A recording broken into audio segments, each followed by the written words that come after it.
Bismillahirrahmanirrahim. Assalamualaikum warahmatullahi wabarakatuh. Alhamdulillah, masuk pada pelajaran yang keempat. Sebelumnya kita telah membahas tentang burhanun nuzum, dalil keteraturan, dan di sini juga masih ada sedikit yang perlu Anda garis bawahi tentang contoh dari burhanun nuzum. Tapi sebelumnya ada sedikit pertanyaan di sini dari ikhwan, yaitu apa sih bedanya ilmu usuluddin dengan filsafat? Kadang ada orang juga yang menyamakan antara ilmu kalam dengan filsafat. Apakah sama? Jawabannya sebenarnya ya, inti dari ilmu usuluddin atau salah satunya adalah ilmu kalam ini dan falsafah, keduanya itu membahas dasar-dasar dari akidah-akidah, ya, dasar-dasar akidah. Nah, ilmu kalam itu mengkaji tentang bagaimana menetapkan pokok-pokok atau dasar-dasar agama dengan menggunakan pendekatan dalil akal dan dalil nakli. Dalil nakli maksudnya ada Al-Quran ataupun riwayat. Nah, ini dinamakan dengan usuluddin. Ya, dan usuluddin juga menggunakan pendekatannya itu kepada agama. Sedangkan ilmu filsafat itu membahas tentang wujud dengan kekhususan-kekhususan dan pengaruh-pengaruh dari wujud itu, atau dengan istilah maujud bimahwal maujud, yaitu tanpa melihat sisi agama dan keyakinan. Meskipun di antara kedua ilmu ini ada titik temunya, yaitu sama-sama membahas dasar-dasar akidah atau keyakinan, tapi tetap di situ nanti ada beberapa perbedaan yang ada, tapi tidak dibahas di sini. Sebab itu kalau di dalam filsafat itu, kenapa ada filsafat Islam, ada filsafat Barat, yang sering kita dengar demikian. Nah, berbeda dengan ilmu kalam. Kita tidak pernah mendengar ilmu kalam Islam, ilmu kalam Barat. Itu sedikit jawaban dari Ana. Kalau mau lebih lengkapnya ya silakan merujuk ya, karena ini waktu tidak cukup ya. Masuk kepada lanjutan dari pelajaran sebelumnya, burhanun nuzum. Sebelumnya sudah beberapa contoh yang Ana bawakan, dan di sini di kitab ini juga ada satu contoh lagi. Al-misalus tsani linaftaridu annana dakhalna ila ghurfatin fiha syakhsan kullamin huma jalisun amama alatit tabi'atin yuridani tahrira qasidati li ahadil syu'ara. Jadi taruh ya, kita contohkan di sini, katanya ada dua orang yang masuk ke kamar. Nah, dua orang ini duduk di depan mesin ketik. Salah satunya adalah fal awal yahsun qira awal kitabah, yang satunya ini pandai dalam membaca dan menulis. Wa ya'rif mawadhi'ul huruf minal alat, dan dia tahu letak-letak huruf yang ada di mesin ketik itu.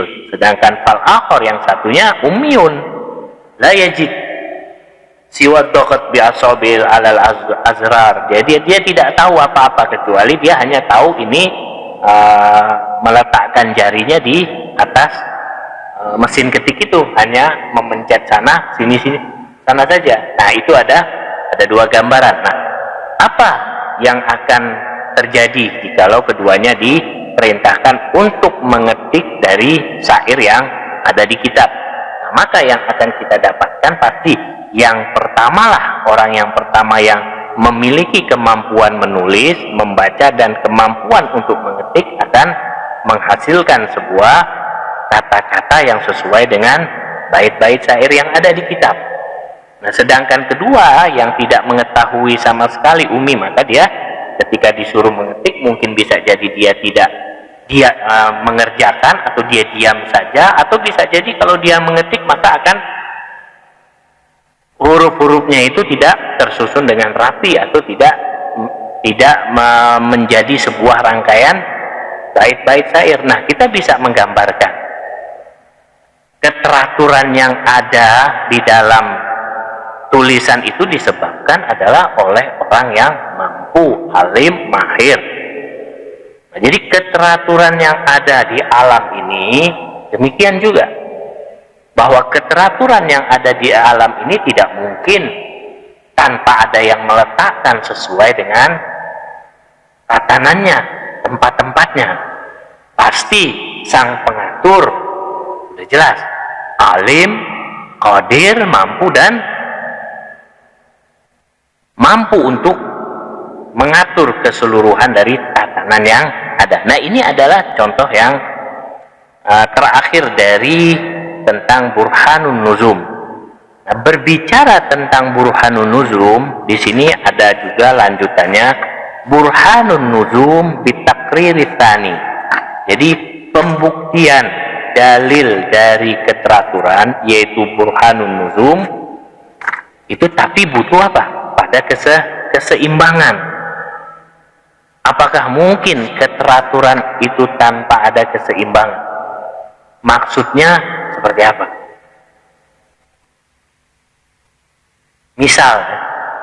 Misal rangkaian mobil yang tersusun rapi sesuai dengan penempatan dan perannya pada setiap onderdil yang ada. Nah, itu masih diperlukan keseimbangan. Apa keseimbangannya? Saat mesin dihidupkan, mobil harus berjalan dan tidak berumur pendek. Maksudnya tidak mati di tengah jalan atau mogok di tengah jalan. Tidak ada kerusakan. Bisa ditumpangi, mampu untuk membawa beban dan lain sebagainya. Nah, harus ada keseimbangan mesin itu saat hidup dan ketika berjalan. Demikian pula seperti misalkan bangunan, ya, saat sudah ditata bangunan itu, pondasi-pondasinya sesuai dengan tempatnya masing-masing. Nah, itu pun butuh kepada keseimbangan bangunan itu. Apakah nanti bangunan yang sudah dibangun itu bisa tahan gempa, tidak retak, tidak rubuh di pertengahan tahun, atau baru berumur sebulan tiba-tiba rubuh? Nah, itu kan apa? Keteraturan butuh keseimbangan. Keseimbangan itulah yang juga apa? Dikatakan sebagai bagian dari keteraturan. Bisa dibayangkan juga apa? Bintang-bintang atau tata surya yang jauh dari kita, juta, yang mana jaraknya itu jutaan tahun. Apakah bermanfaat untuk kehidupan kita di bumi ini? Coba kalau kita kembali ke kitab, ya. Burhanun Nuzum bitakriri tsani. Al-insijam ayatun dakhalatus su'ur fi wujudil kaun. Jadi insijam, keseimbangan itu merupakan juga bagian dari keteraturan yang ada di alam. Teratur tapi tidak seimbang bagaimana? Mobil tersusun tadi, anak contohkan, mobil sudah tersusun rapi, tapi ketika dijalankan tidak seimbang. Ada kesalahan, kan goyak bannya atau tidak bergerak ketika ditumpangi. Nah, itu berarti tidak ada keseimbangan. Sudah teratur onderdilnya pada tempat-tempatnya, tapi tidak ada keseimbangan. Nah, di sini dikatakan dalam kitab ini,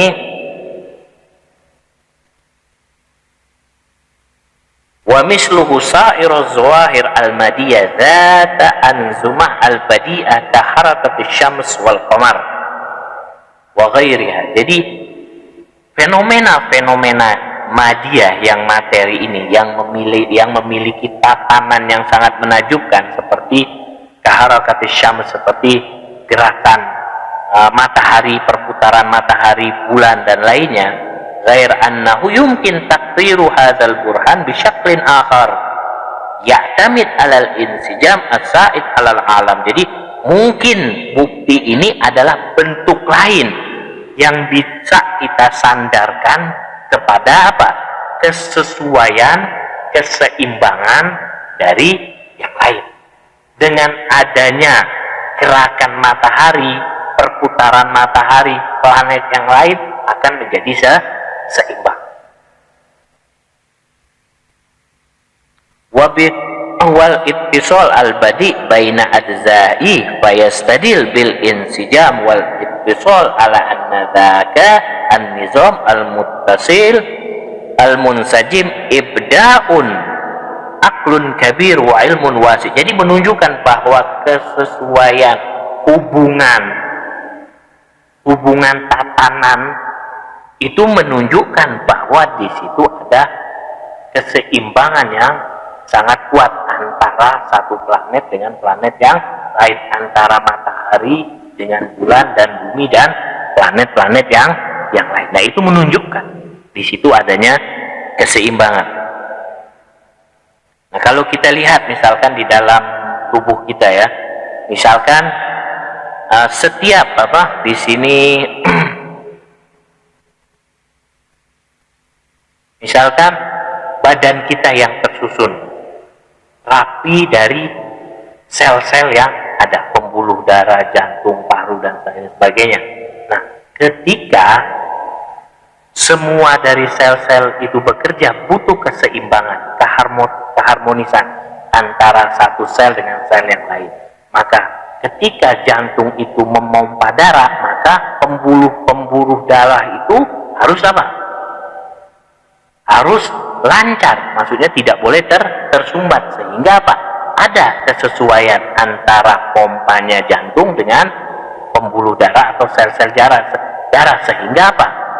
Orang itu atau tubuh ini bisa berdiri, bisa bernapas, sehat, bergerak, dan lain sebagainya. Coba bayangkan, ketika sudah badan sel-sel ini teratur, ya, lalu jantung itu memompa, tapi di situ tidak ada keseimbangan dengan organ yang lain, maka akan apa yang akan terjadi? Maka bisa jadi dikatakan gagal jantung, bisa jadi misalkan ya terjadi stroke, penyakit, bisa jadi nanti pusing dan lain sebagainya. Akan ada kegagalan. Demikian pula ya, di sini diberikan contoh juga dalam kitab ini.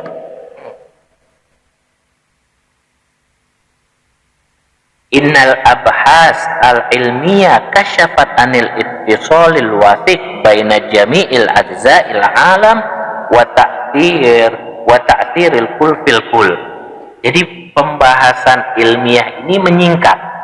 Jadi pembahasan ilmiah maksudnya tata surya yang ada ini bisa kita ungkap bahwa di situ ada hubungan yang kuat di antara ajza alam, antara bagian-bagian alam yang ada, sehingga satu sama lain saling mempengaruhi. Perputaran bumi akan mempengaruhi bulan, perputaran bulan demikian juga akan mempengaruhi bumi, perputaran bumi juga akan mempengaruhi matahari dan bintang-bintang yang lain. Hatta anna sofatil awraqis syajar ghairal munqati'a anir rih al-asif bil aqasib buqa'il ardi. Dan demikian pula daun-daunan yang tidak jatuh dari pohon itu pun akan berpengaruh kepada pohonan itu. Jadi gambarannya ini bukan hanya gambaran dari tata surya yang begitu luas saja, tapi gambaran yang ada diperumpamakan di sini di sebuah pohon juga demikian. Pohon itu mempunyai satu sama lain pengaruh, seperti kerjasama, hanya saja mungkin kita tidak memahaminya. Hatta anna nujuma al-ba'idah allati tusabu syafa'atuha bisinin al-dawiyah, dan bintang-bintang yang jauhnya sampai dengan hitungan cahaya itu pun mempunyai pengaruh satu sama lain. Bukan berarti bintang-bintang yang diciptakan ini di tata surya ini tidak ada pengaruhnya satu sama lain. Dia mempunyai pengaruh.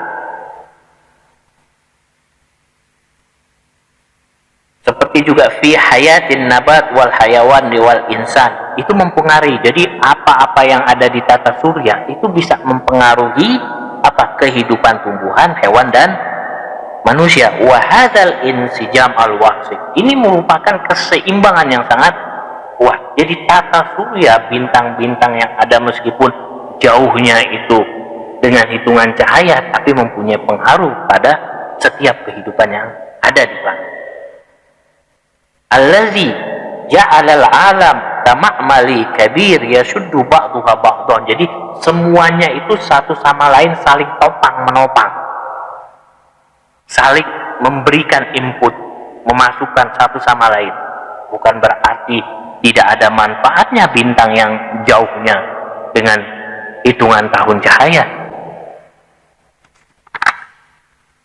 Di sini digambarkan lagi, inna hayat kulla nabatin ta'tamid ala miqdar saghir min ghaza sani oksigen al-karbon alladhi yatajazza biwasitati Allah hadzal nabat ila karbon wa oksigen. Nah, di sini bisa digambarkan, ini bahasanya seperti apa? Summa, ya dilanjuti lagi, summa yahtafid an-nabat bi karbon liyasna minhu wa min ghairiha min amwat al-fawaqih wal asmar wal azhar. Apa maksudnya? Maksudnya demikian. Jadi bintang-bintang atau tata surya yang jauh dari kita, yang jauhnya itu jutaan tahun cahaya, itu memiliki manfaat untuk kehidupan kita di bumi juga. Dicontohkan di sini pada tumbuhan sebagai makhluk hidup, yang mana tumbuhan itu memerlukan nutrisi untuk apa? Menunjukkan proses pertumbuhan dan perkembangannya. Cara tumbuhan memperoleh nutrisi itu berbeda dengan manusia dan hewan, berbeda. Tumbuhan mampu memproduksi makanannya sendiri dengan cara yang dikenal dengan apa? Fotosintesis. Ya. Nah, pada proses fotosintesis ini, ya, tidak hanya berguna bagi tumbuhan itu saja, tapi apa? Bermanfaat juga bagi makhluk yang lain. Yakni apa? Seperti kita manusia dan hewan, yang mana dari hasil fotosintesis tumbuhan itu dia akan menghasilkan zat yang berguna bagi makhluk yang lain. Banyak sekali manfaat yang dihasilkan dari proses tumbuhan itu bagi makhluk lainnya. Fotosintesis yang dilakukan oleh tumbuhan itu menghasilkan berbagai zat seperti glukosa, oksigen, dan air. Nah, dengan memakai campuran karbon dioksida dan air, fotosintesis itu menghasilkan glukosa atau gula dan air yang berguna untuk makanannya. Nah, ini kalau ikhwan dan akhwat sekalian yang belajar, itu bisa dicek ya di pelajaran umum itu bagaimana proses tumbuhan. Nah, itu pengaruh tumbuhan itu dihasilkan dari mana? Apakah dari tumbuhan itu sendiri tanpa bergantung kepada yang lain? Bergantung kepada yang lain. Seperti contohnya badan kita ini, apakah badan kita ini bergantung hanya kepada makanan saja yang kita makan? Kan tidak. Kita butuh kepada udara, kita butuh kepada sinar matahari, kita butuh pada partikel-partikel yang disebarkan oleh sinar matahari dan lain sebagainya. Itu kan keseimbangan kehidupan yang ada di alam ini. Allah telah menciptakan semuanya, sang pencipta, keteraturan. Tapi keteraturan itu butuh pada keseimbangan. Karena itu dikatakan bahwa semua yang ada di alam ini satu sama lain itu topang menopang, tidak berdiri sendiri.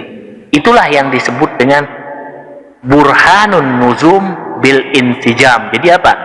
Bukti keteraturan dengan adanya keseimbangan di alam ini. Dari kalau kita bisa lihat di dalam kitab ini dicontohkan juga seperti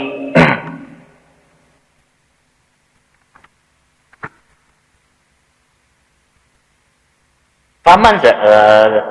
Lalu di sini ada sebuah contoh, tapi nanti kita lanjutkan ya. Faman zallazi aqama misla hadhil alaqa bainan nabat wal hayawan wa aujada hadzal nizam at-tabadduli.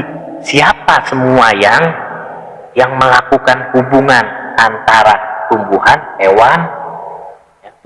hewan dan siapa yang memberikan tatanan nizam tabadduli, satu sama lain saling topang menopang, baina hazain al-alamain al-mutabayinain, yang mana alam antara misalkan di bumi ini dengan alam di tata surya di jauh sana, siapa yang memberikan hubungan seperti ini?